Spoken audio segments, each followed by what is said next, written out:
Hi everyone, this is my EDN 462 assignment 3. I'm Shaquille Kondasami. My student number is 322368847.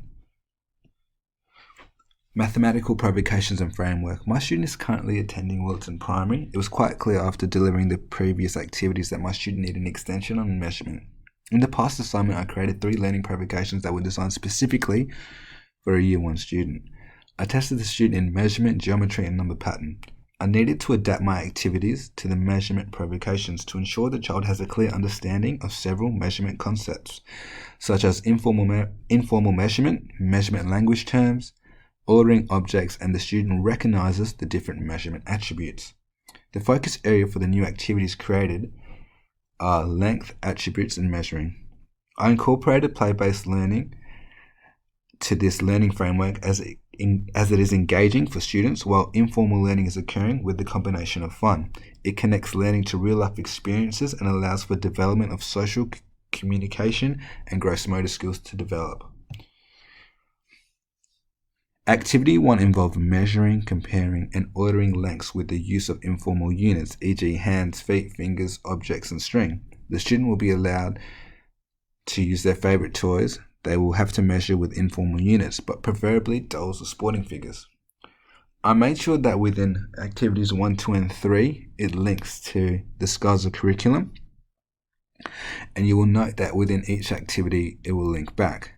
So within activity 1, it links to the Year 1 curriculum code.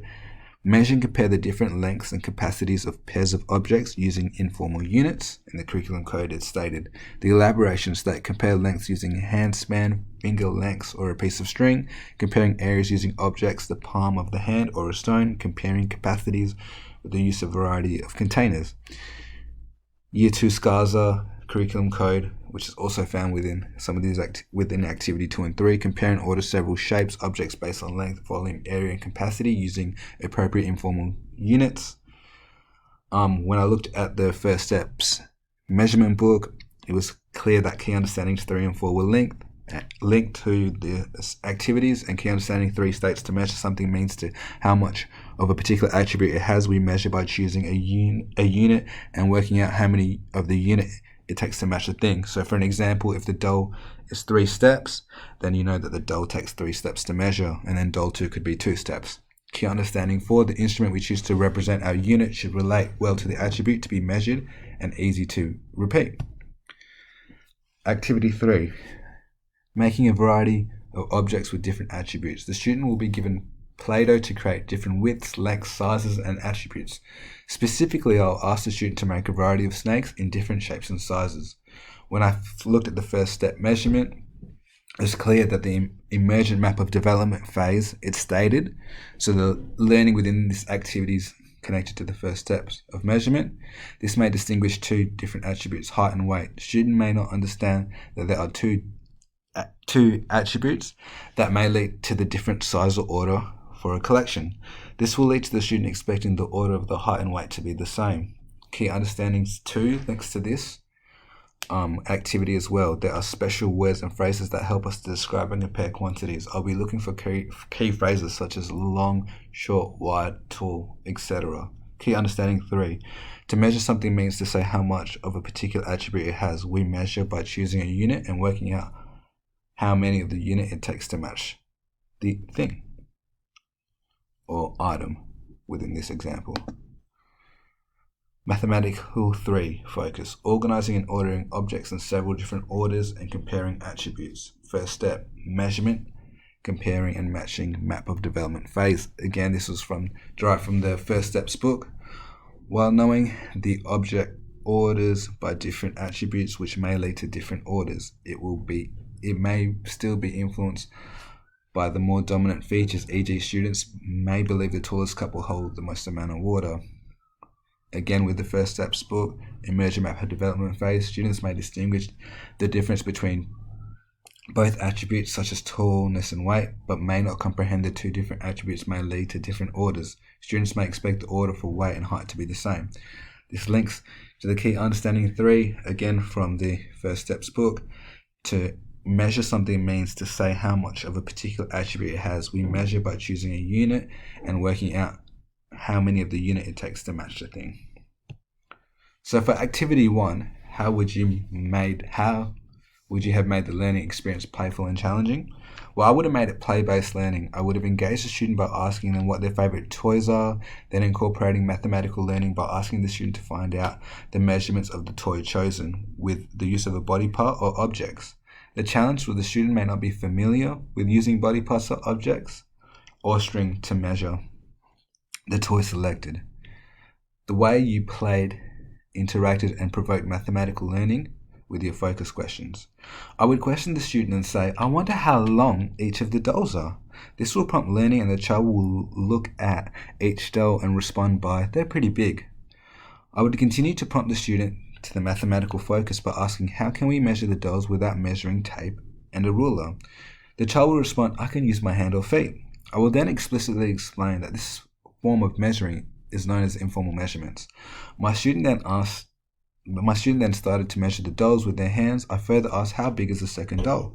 The student responded, about 4 hand sizes. I then asked the student if they could measure all the dolls and organize them from longest to shortest. What the child said and did that was significant to the learning process. As the student used their hands for measuring, they would repeat the lengths to remember and write them down. Then they started to order the dolls and was focusing on the length from longest to shortest. The student was asked to order them from widest to thinnest.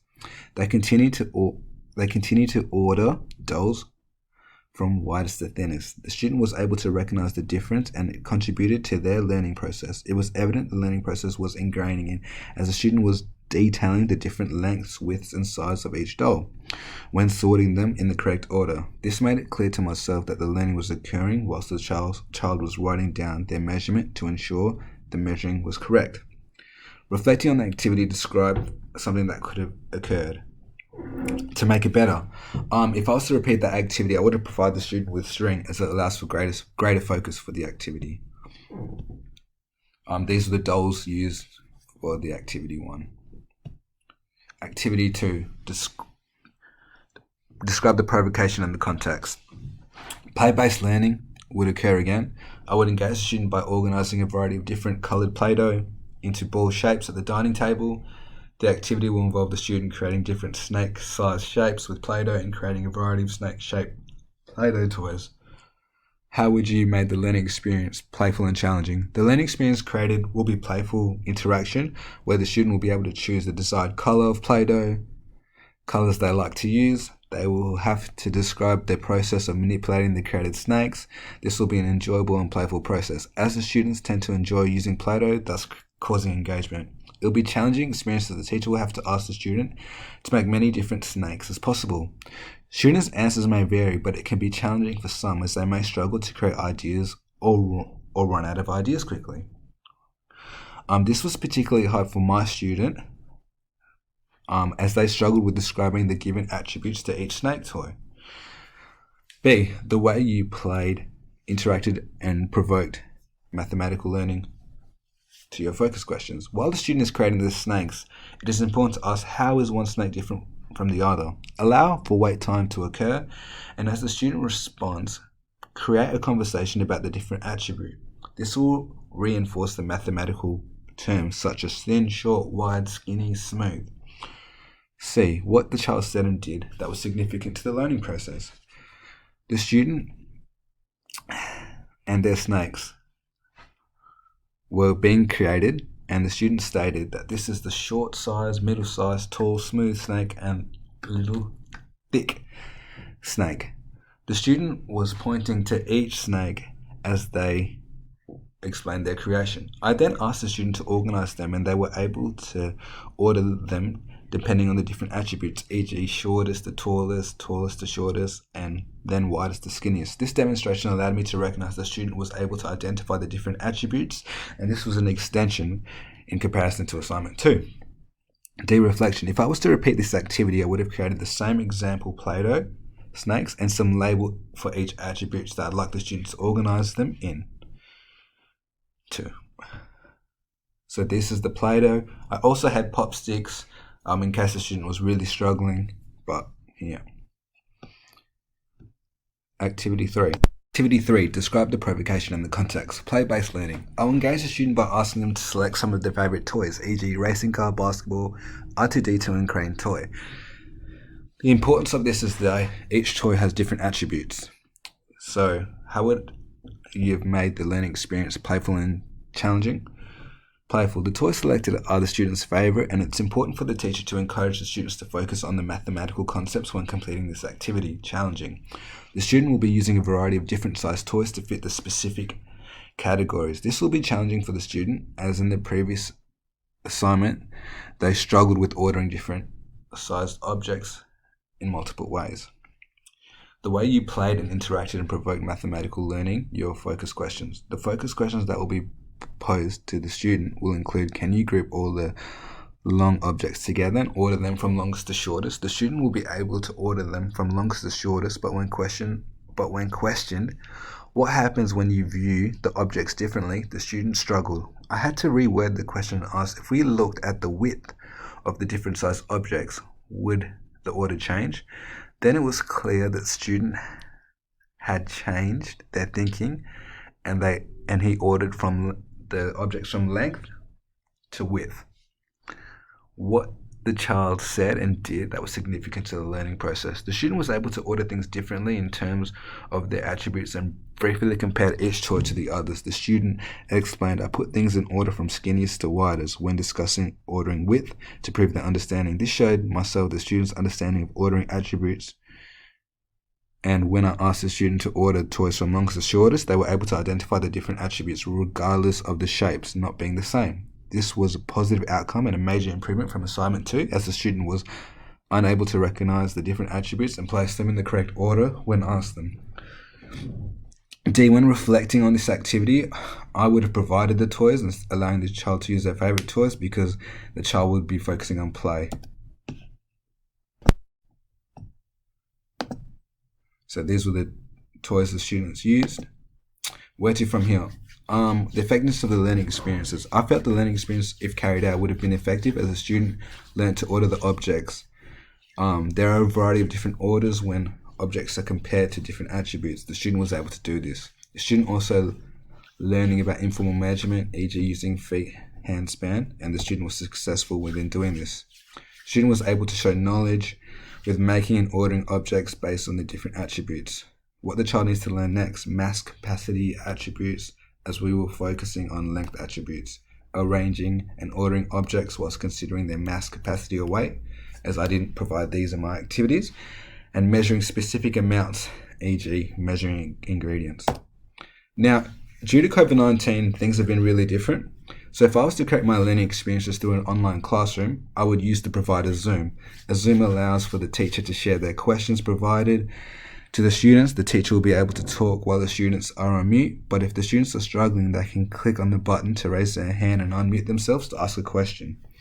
For this to occur successfully, it will be essential for the educator to hold a parent-teacher meeting to provide a laptop as a resource if the students don't have a computer at home, while explaining to the parents how to use Zoom correctly to ensure the students are being supported within their online learning. Due to the COVID restrictions, parent interviews cannot be held in a group-like situation, rather individual or groups of 10. The reduction of physical interactions will cause the mathematical activities to be completed individually, thus the teacher will have to book a Zoom sessions for each student. As the students will be guided by the parents within the Zoom session, it is important for the parent and the teacher to try and engage the student as much as possible.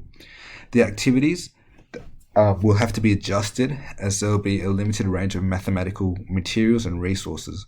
Thus, the teacher sending the materials and instruction sheets home for parents is a great idea to set the students up prior to the Zoom session. The online classroom will be challenging regardless due to the distractions at home of, e.g. pets, toys and siblings. This is something that the teacher will have to plan with the parents, but it's something that can be achieved.